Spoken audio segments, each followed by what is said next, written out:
Hello, Team 11.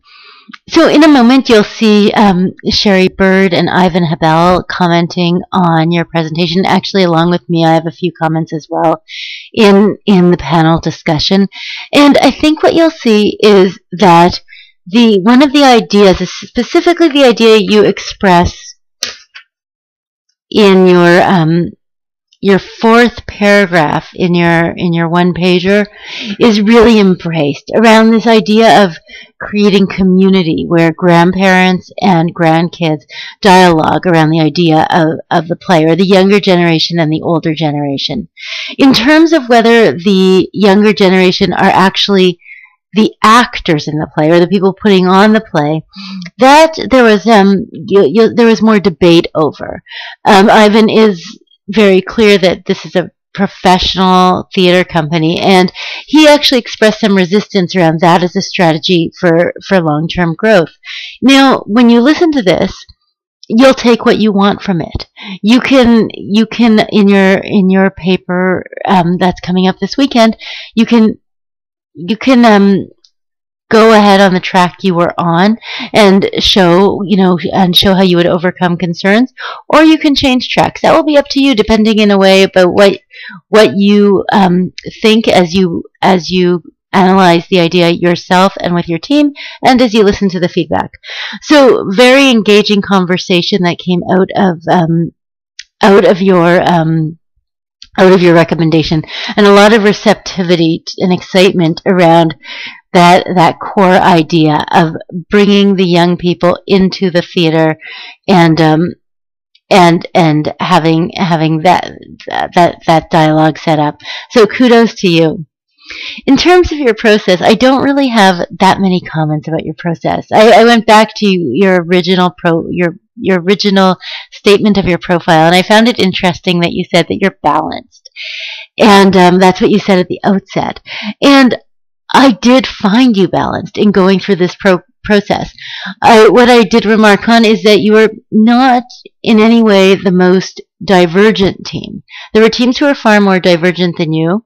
There were teams who were less divergent than you. You were somewhere in the middle, but that even within your divergence, you tended to make very astute and precise comments. And precision is actually something I would use to define your group all along the way. Even when I think about your original photos that you posted, each of you, around innovation, you were each saying something precise about your professional creativity. Linda, I think about that egg and about your experience in healthcare, or Brad, Brad,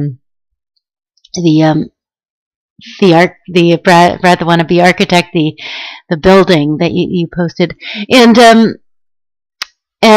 so that's interesting. Neither good or bad, but it's interesting to reflect on the fact that your divergence tended to be it didn't seem like you were just putting any thought on the page. There was some thought that went into it. So I don't have a comment on that. It's just an observation. Other than that, this seemed like a really solid team, and I'll be curious about what it felt like from the inside to you. There was some very precise and strong ideas that came out of this team. So how did you achieve that success, and where would you see doing things differently for next time? All right, great work, team. Please let me know if you have any questions. Hi, Team 11. We're just here with Sherry and Ivan from the Belfry, and talking about your recommendation around productions from a younger generation. And Ivan, do you want to?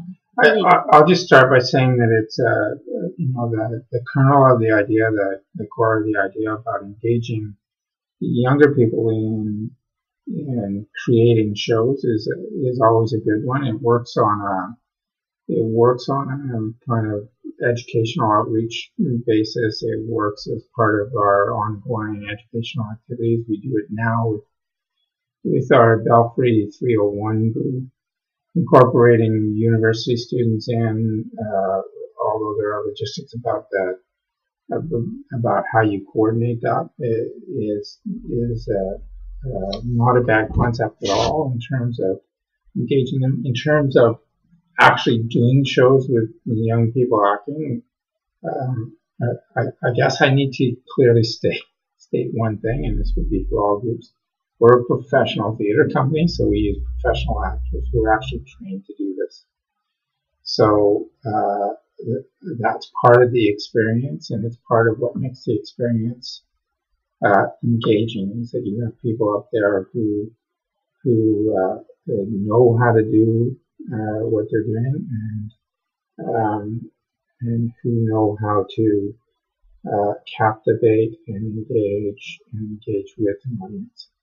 So that the use of young people as performers, while yes, you can get grandparents to attend, is not a long-term strategy for professional theater or professional performing arts group. It is a strategy when you transpose the idea and say, use it as an audience development tool in terms of additional or ancillary activity. And it's something that many theaters, including ours, does now. Whether a kind of mass expansion of the program would form the kind of end results that we want, I don't know. It would certainly be worth investigating more. I'm not quite sure how you would investigate the demographic, but it's the concept, the basic concept, is a good one. I think there's some really exciting ideas in here, and some of them are echoing what we are already doing here for me. And I'm thinking we're not taking people who aren't actors and having them create shows and put them on the stage. Where I'm seeing this show up is some of the work that we've done producing work from emerging theaters. I'm thinking of Ride the Cyclone, which is essentially the stories of youth addressing these very things, their hopes and fears and dreams and experiences. And my experience is as an audience member, and I typically come to shows a number of times, and there were people of a grandparent age coming to that show. There are youth coming to that show, and very much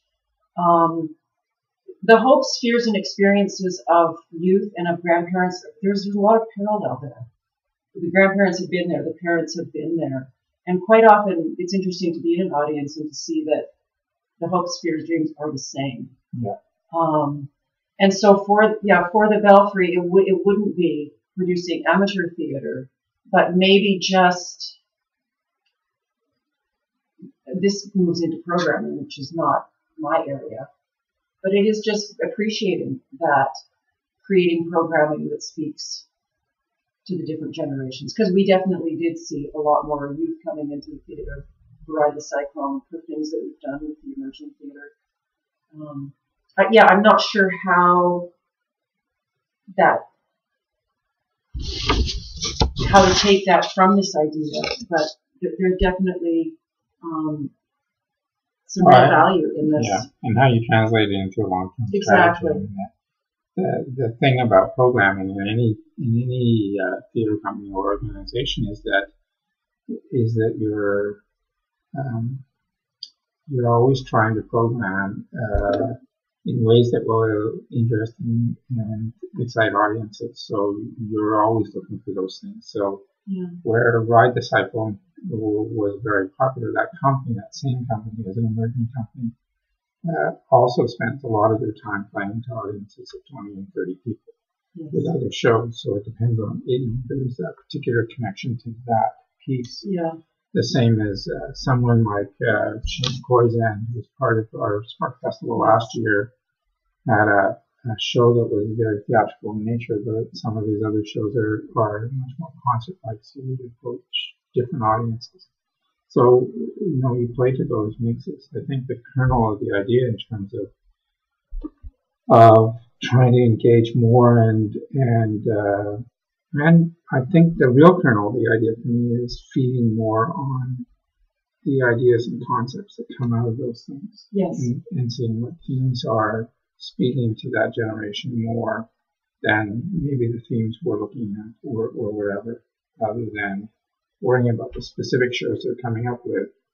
Think about the specific concepts and issues that they're trying to deal with in shows that they're speaking about or trying to create. And because one of the things that I'm seeing is that I mean, I love this idea of the grandparents and grandchildren in the theater together, the cross-generational connection. And I'm thinking it's what so many of these come back to. It's about getting the people in the theater to experience something that's actually already taking place in the theater. Mm-hmm. So when people are here, they are experiencing the world and the concerns of the world through the eyes of different generations. It's already happening here. So it's how to get people who aren't having that experience yet in here having that experience. Do you see what I mean? So I'm seeing that we're not needing to change the programming to create an experience it's already happening. It's getting these people in to have that experience. I mean, I think when I read this, one thing that's interesting is that there aren't that many places specifically set up for that cross-generational dialogue. And if, I don't know if you've had grandparents, if you've been lucky enough to have grandparents who's, as you've grown into your 20s have still been alive. That's a very rich relationship. Yes. And then at the Belfry, you have this demographic of people who love coming to the Belfry. And it doesn't seem like that large a leap to say, well, 20% of them are going to bring their 25-year-old grandkids. Yeah. And so I think, and here's one way of doing it, having the kids in the plays.